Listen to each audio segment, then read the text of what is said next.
अब हूँ ना डरूं और सो जब जाए लरूं, निश्चय कर अपनी जीत करूं। माननीय चेयरमैन, मुझे लगता है कि जो ये सरकार वाले हैं 10 साल राज करके एग्जॉस्ट हो गए और अब इनके पास कोई आइडिया नहीं बचा है और कोई सिंसियरिटी भी नहीं है। कितनी महत्वपूर्ण चर्चा देश के बजट पे हो रही है और जब से चर्चा शुरू हुई है मैं देख रहा हूं ना प्रधानमंत्री जी, ना होम मिनिस्टर, ना फाइनेंस मिनिस्टर। आप उस तरफ देखो, वो खाली कुर्सियों को देखो, ये खाली कुर्सियों को देखो। मंत्री जी बैठे हुए हैं पास में, ये खाली कुर्सियों को देखो। मंत्री बैठे हुए हैं, ये उनका इंतजार कर रही है कि कहाँ है हमारा फाइनेंस मिनिस्टर। ये सिंसियरिटी है इनकी मैडम, ये सिंसियरिटी है। जी बैठे हुए हैं, आप लोग थोड़ा सा शांति बना के रखिए। माननीय सदस्य बोल रहे हैं 10% आदमी नहीं है वहाँ बैठे। कहाँ है इनके मेंबर, कहाँ है प्राइम मिनिस्टर, कहाँ है होम मिनिस्टर, माननीय कहाँ है बजट पर हमारे चर्चा करिए। वित्त मंत्री जिन्होंने बजट पेश किया और उनको हमने बताना है कि बजट में क्या नहीं दिया आपने और क्या दिया। ये सिंसियरिटी है। देश पूछ रहा है, हमारे सब लोग पूछ रहे हैं कि आपकी सरकार की सिंसियरिटी क्या है। स्पीकर साहब, माननीय चेयरमैन जी, मैं जब जीत कर आया सबसे पहले मैंने माननीय श्री अंबेडकर साहब की मूर्ति पे नमन करना चाहा। मैं वहां गया तो वहां मूर्ति नहीं है, वहां से उठाकर पीछे कर दी गई कहीं। लेकिन ये लोग समझ लें कि ये मूर्ति पीछे कर सकते हैं अंबेडकर साहब की, उनकी सोच पीछे नहीं कर सकते, ये उनकी सोच को मार नहीं सकते और उनको इस संविधान जो उन्होंने दिया है उसको बदल नहीं सकते। लोगों ने बता दिया इनको कि आप संविधान नहीं बदल सकते, पूरी मेजॉरिटी नहीं दी इसीलिए इनको। और इसलिए मैं ऐसा चाहूं राज में जहां मिले सभी को अन्न, छोट बड़ो सब सम बसे, रविदास रहे प्रसन्न। माननीय चेयरमैन जी, 22 तारीख को बजट पेश हुआ। मुझे बड़ी खुशी थी कि बजट में जा रहे हैं। पहली बार आया हूं सदन में। जलंधर के लोगों का धन्यवाद है जिन्होंने मुझे यहां खड़ा किया ले आकर, उन वोटरों का धन्यवाद है। मैं नए कपड़े डालकर आया कि बहुत कुछ मिलेगा आज देश में देखने को, बताने को। पंजाब में जाकर मैं और सारे एमपी हमारे प्रेस कॉन्फ्रेंस करेंगे कि देखो क्या क्या मिला, नए कपड़े मेले जैसे आया मैं। लेकिन यहाँ आकर खोदा पहाड़, लिकड़ा चूहा भी नहीं, कुछ नहीं मिला हमें। पूरा मतरई माँ वाला सलूक किया गया हमारे साथ, फेयर डिस्ट्रीब्यूशन ऑफ फंड्स नहीं हुआ। ये सरकार हर नागरिक को बराबर नहीं देख रही है। चश्मा राजनीति वाला लगाया हुआ है, राजनीतिक चश्मे से देखा गया है। अपनी सरकार बचाने का फिक्र है, कुर्सी को पकड़े हुए हैं और ये बजट देश बचाने वाला नहीं है, सिर्फ अपनी सरकार बचाने वाला है। पंजाब में जो बाढ़ आई इनको दिखी नहीं। गरीब लोग जो मनरेगा में काम करते हैं, जिनको कांग्रेस की सरकार, मनमोहन सिंह जी सरकार ने गारंटी दी थी 100 दिन की, ये 100 से 101 भी नहीं कर सके, 200 नहीं कर सके। ये उनकी 400 दिहाड़ी, उनका जो वेज है वो बढ़ा नहीं सके। गरीब की कोई सुनवाई नहीं। इस बजट में पंजाब के लिए कुछ नहीं दिया गया। जलंधर इंडस्ट्री पंजाब की डूब रही है। जलंधर में लेदर इंडस्ट्री है, जलंधर में स्पोर्ट्स इंडस्ट्री है वो डूब रही है, कुछ उसके लिए नहीं किया। हेल्थ के लिए कोई हॉस्पिटल नहीं दिया। स्मार्ट सिटी जलंधर डिक्लेयर किया हुआ है, वहाँ पानी गंदा आ रहा है, सड़कें खराब हैं, रेलवेज अंडरब्रिज की बात नहीं की। नशा, अभी राजा बड़िंग जी ने बोला नशा इतना फैल गया पंजाब में, लेकिन सुनवाई कोई नहीं। आदमपुर एयरपोर्ट का इन्होंने कहा था नाम, माननीय प्रधानमंत्री जी ने कहा था कि उसका नाम गुरु रविदास जी के नाम से रखेंगे, लेकिन आज तक नहीं। मैं वो भी मांग करता हूँ। बहुत शोर सुनते थे पहलू में दिल का, जब चीरा तो एक कतराए खून ना निकला। माननीय चेयरमैन जी, 24-25 के जो बजट में एस्टीमेट दिए गए हैं उसमें 32 लाख करोड़ रुपए की आमदन दिखाई गई है और 48 लाख करोड़ रुपए का खर्चा दिखाया गया है। 16 लाख करोड़ का घाटा है आमदन और खर्च में। जिस घर का 16 लाख करोड़ का घाटा होगा एक साल में, उसकी बर्बादी तय है और ये बीजेपी वाले तय कर रहे हैं। और मैं 14 लाख करोड़ इस साल कर्जा लेने की बात की गई है, 14 लाख करोड़। अगर ऐसे हर साल कर्जा लेंगे देश कहां जाएगा? आज देश में फाइनेंशियल इमरजेंसी वाले हालात पैदा हो रहे हैं और बीजेपी ये हालात पैदा करने के लिए जिम्मेवार है। और ये कहते हैं कि जी हर रोज इमरजेंसी की बात करते हैं कि इमरजेंसी, लेकिन जो देश में आज अनडिक्लेयर्ड इमरजेंसी है उसका क्या है? इमरजेंसी ये भी है कि एक मशहूर नौजवान जो एक मशहूर सिंगर था उसको गोलियों मार के मार दिया गया। आज तक सिद्धू मूसेवाला, उसके परिवार को इंसाफ नहीं मिला, वो दर दर भटक रहे हैं। ये भी इमरजेंसी, ये भी इमरजेंसी है। इमरजेंसी ये भी है कि 20 लाख लोगों द्वारा पंजाब में मेंबर पार्लियामेंट चुना गया और वो एनएस से लगाकर अंदर रखा हुआ है। फ्रीडम ऑफ स्पीच, उसकी कंस्टिट्यूएंसी के लोगों की बात यहां नहीं रख पा रहे, ये भी इमरजेंसी है। इमरजेंसी ये भी है कि विपक्ष के व्यक्तियों को केंद्रीय एजेंसियां कार्रवाई करने के लिए छोड़ दी जाती, उनको अंदर रखा जाता है, ये भी इमरजेंसी है। इमरजेंसी ये भी है कि हजारों किसान, उनको खालिस्तानी कहा जाता है जब वो अपनी मांग रखते हैं। अरे पंजाब कोई देश की धरती नहीं है, पंजाब हमारे देश की धरती है। हरियाणा में नेशनल हाईवे को पक्का जाम कर दिया है और किसान यहां तक नहीं आ पा रहे, उनको मिला नहीं जा रहा, ये भी इमरजेंसी है। इमरजेंसी ये भी है, अरे अरे अरे फीलिंग ले लो, फीलिंग ले लो। गद्दारी का मूल्य मिला है आपको, इसकी फीलिंग ले लो, अच्छा लग रहा है।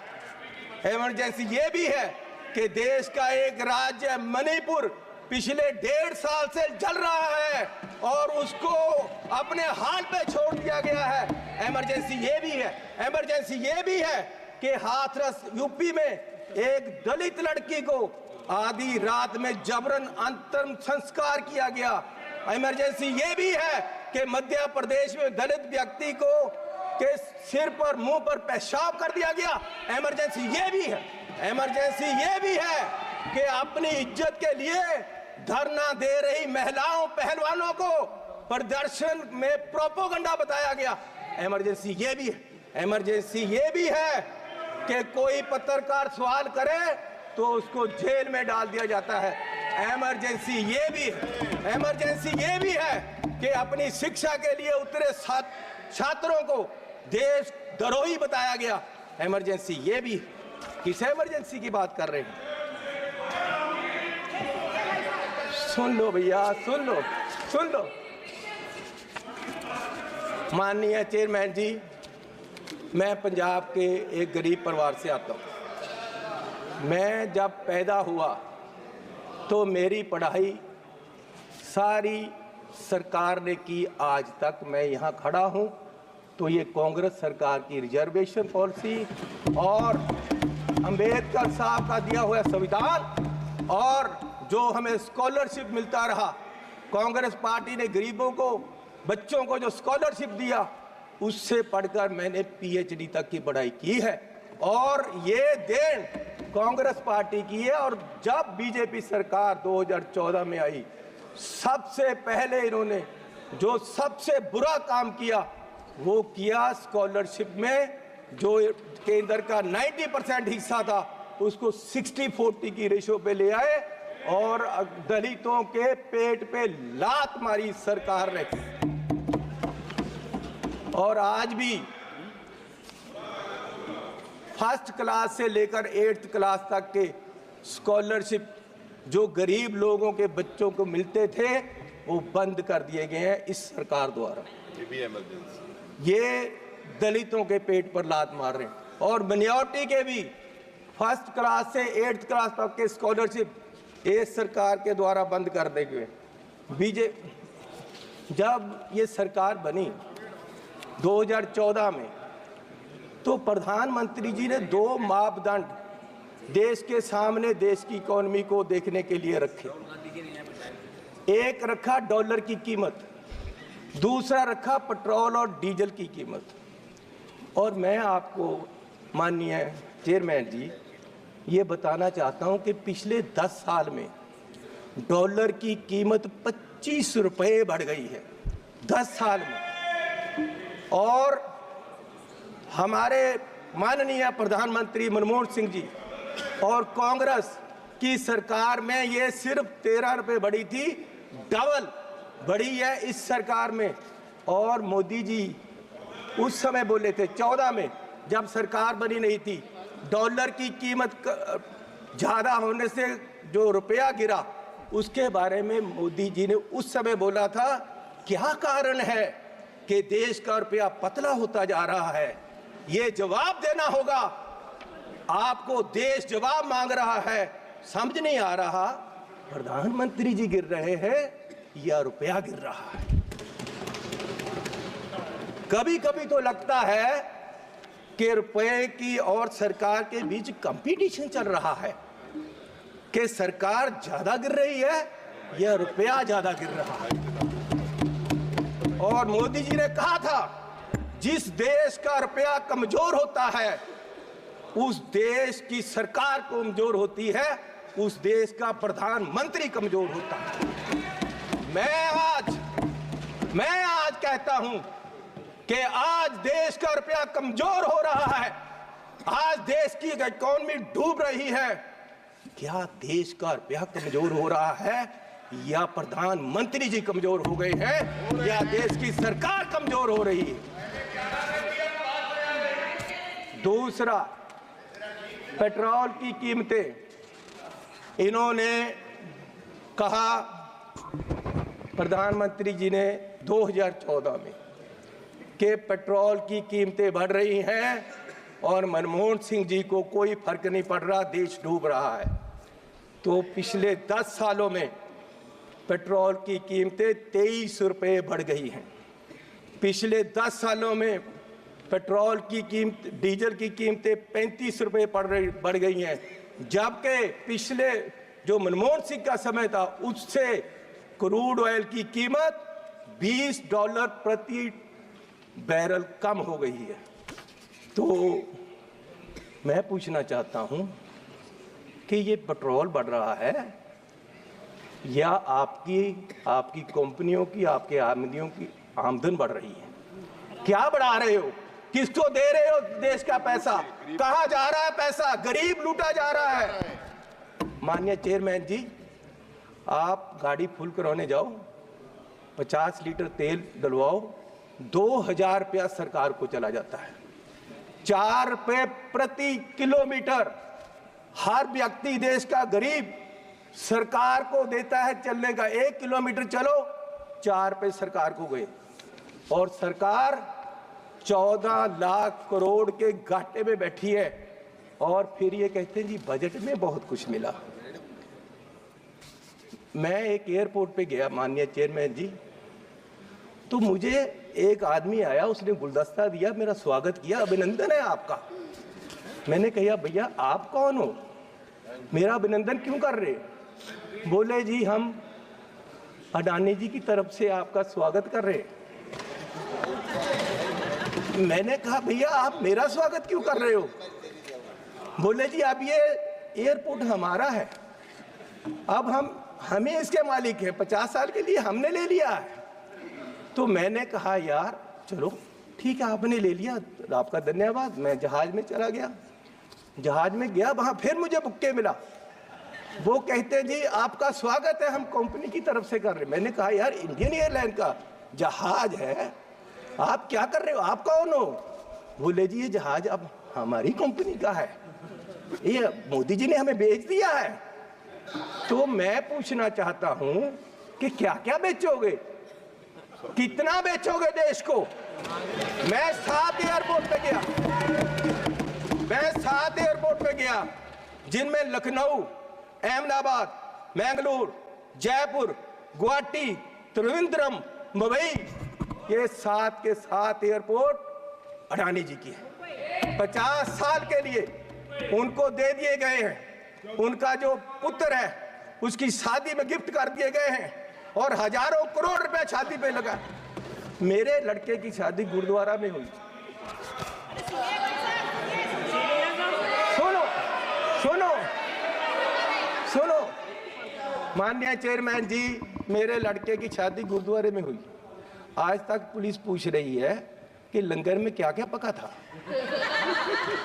दाल कितनी लगी थी और जो लंगर बनाने वाला उसको कितने पैसे दिए गए। आज तक 2 साल से पुलिस पूछ रही है मुझे, और इस शादी में हजारों करोड़ रुपया लगा है और प्रधान जी बुक्के लेकर जा रहे हैं, प्रधानमंत्री जी, और उनका स्वागत कर रहे हैं। गरीब को लूटा जा रहा है, गरीब के पास खाने के लिए पैसा नहीं है और प्रधानमंत्री जी वहां बुक्के लेकर हजारों करोड़ की शादी में जा रहे। कोई बात नहीं, क्या क्या बेचोगे? सारे एयरपोर्ट, जहाज बेच दिए। आप देश की संपत्ति के कस्टोडियन हो, मालिक नहीं हो। आप इसको बेचने की गलती मत करो, देश बर्बाद करने की मत करो। आप अपने आप को स्टेट्समैन बोलते हो, आप अपने आप को देश के बहुत बड़े खैर ख्वाह बोलते हो और देश को बेच रहे हो। गरीब आदमी कहां जाएगा एक दिन? प्रधान सेवक जो हार समझकर पहना था, गला अपना सजाने को, वो नाग बनकर बैठे हैं गला काट खाने को। माननीय चेयरमैन जी, ईस्ट इंडिया कंपनी आई, उन्होंने पहले व्यापार पे कब्जा किया, ईस्ट इंडिया कंपनी ने, और व्यापार के माध्यम से देश की सतह पे कब्जा कर लिया। इनमें और अंग्रेजों में कोई फर्क नहीं, सिर्फ कलर का फर्क है। ये भी पहले सतह पे काबज हुए और फिर सतह के माध्यम से आज ये देश की राजनीति के माध्यम से पूरे देश के व्यापार पे अपने आदमियों का कब्जा करा रहे हैं। और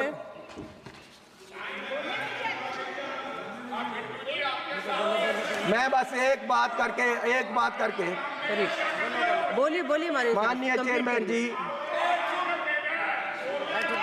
कोई बात नहीं, बैठ जाओ जी, बैठ जाओ जी, बैठ जाओ। बिट्टू जी, आपके पिताजी शहीद हुए थे, माननीय सदस्य, लेकिन मैं आपको कह दूं वो उस दिन नहीं मरे थे, वो उस दिन मरे जिस दिन आपने कांग्रेस को छोड़ा।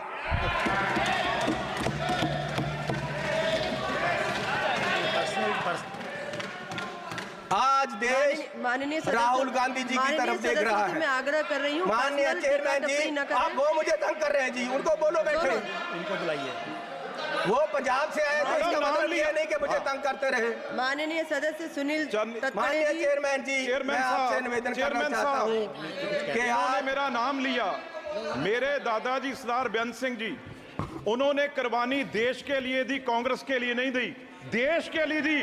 और ये इस चन्नी की बैठो। ये अपनी जायदाद पूछे इनको, ये आप गरीबी की बात कर रहे हैं? अगर सारे पंजाब से सबसे अमीर आदमी ये ना हो और सबसे करप्ट ना हो, मैं अपना नाम बदल दूंगा। हजारों करोड़ का मालिक ये चरणजीत चन्नी है। और ये गोरा किसको कह रहे हैं? माननीय सदस्य सोनिया गांधी जी। वो कहाँ के हैं ये पहले बताएं भाई, सोनिया गांधी जी कहाँ के हैं? ये सबसे मीटू में, ये सारे केसों में ये सबसे करप्ट है।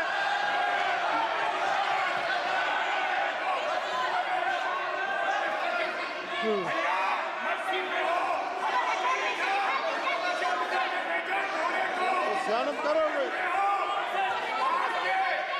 माननीय सदस्य अपनी बात कंप्लीट करें।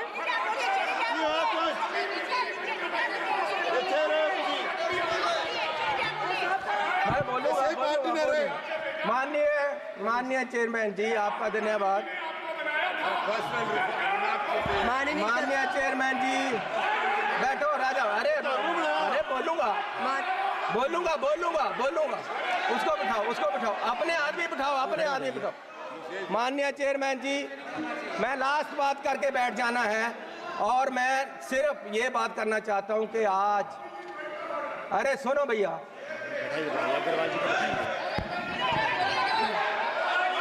बैठ जाओ सर, बैठ जाओ। माननीय सदस्य से आग्रह कर रही हूँ। बोलूंगा। माननीय chairman ji, What is going on? Madam ये क्या हो रहा है? उनको बोल मैं माननीय सदस्य से आग्रह कर रही हूँ, आप सब अपने अपने स्थान पर बैठे।